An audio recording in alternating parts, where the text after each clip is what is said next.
remoy hian fapa na ya mani a fapa bade kan lom do nem ni ti khamiron ro na ni ngati he min so khira ka ti adam lo de wa ama hi tel ve thei karing lo wa ti a ama hi tel ve thei karing lo ke la chu o ama chu lo mu de se ke manin cho kan nga ni mi lo ka ti and kan Christmas ban da ni ang ka ti lu tu ka hiam ai suwa ber a pian cham nei tu ber mu chuang lo hian kan party hut cho ai kan ngai poi mo in khom pe mang lo ban hoi che kham kan tu voi sang e Christmas i suwa mu lo hi ni man liam to i suwa mu tu de chuan kong su ai khak thina unau tu heroda ngai po khan lali suwa piang tia khiat pe le khat amang anga Jerusalem mi song song kon mang anga ne kan ang ka ti be chu heroda ni suwa piang tia khiat ang be rian kan ram hian Christmas kan kheng ka hian Christmas don heng chung kan mang ang ani o re thei zuala mi har sat azuala lo mangang ve em ai su tha kon lo lau zuar de point che kho tam hun dam doi ti mi te point che kho tam hun bazar thil bo ro ro tam hun nau bo tam hun accident tam zual hun police station mi an tam hun lali suam he tak mu chong si lo hian heroda ang mai hian kan ram hian mangang em maya chu lali suam ilungai tu kan tharau non di chetu ni that mai ni chu ma se peram pu de chuan i suam piang yan khiat khan bu nge yan tu ni al ba se fakilam ro se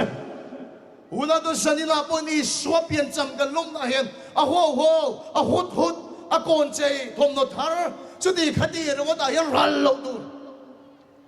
Pathian ka rin lo kaya mi dor ka say sila nilo second hand ti ka thrift store ti mi ka alu em maya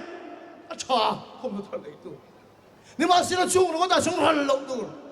bera pu ti ang kan ta na i swallow piang ama munge in he bate hi kan lom tu rani he pin chami kan lom tu rani lalpa ti ke i swa chu ka huang tharau ti min rang tak me cha da min pek chu lali swa chu arsidin na zona amel motorom kathin lungin lalpa ka so le lalpa khoi angi arsi chu din te ka so chuan tharau thili mi rang taka chana mi tek chu ko khan program a hin a ding ti hi ka dong kat mai ni chu kan no ban deu lai Christmas nuam kan ti em ma chan chu ko khan program a kan tel tama kan sai na se em maya arsidin na zona kan om na kan son tat chuan lali suain po na thari kan bunge nge ya kan tang Christmas a butin tunang lai chu arsidin na zona lo lira kan tel tama December ni som ni panga po in khom pe kan kem ta to ni le sa lan meng rei lu tu ka unaw to kan nu le pa kan ti hi ro pui ka ti tak em mai su arsidin na zona ko kan program an tel kat pa ya cái những khom ngót bỏ tắm cái tiền rụt cái luôn nè cô khăn những khom bọn đủ tông là những khom bàn là sai khom á ở xí tin là số nó là lý số giống cất để chuan nào piang ý số về anh một chuyện à anh nó nạp bắt thì mình buồn nó thở lâu thiên thiên nó bảo chụp cái nóng rồi sẽ giờ này cần thu soi ngay thật tu giống để bỏ hè Christmas cuộc về ta hiền ở xí tin là số nghe hiền yom cất đằng luôn à mà phật nó cần soi tiền cái kia khăn speaker đi cùng số mò đi ulok za na hian biakina ka tong trai khom kan bang hi te ka tong trai ya ka poka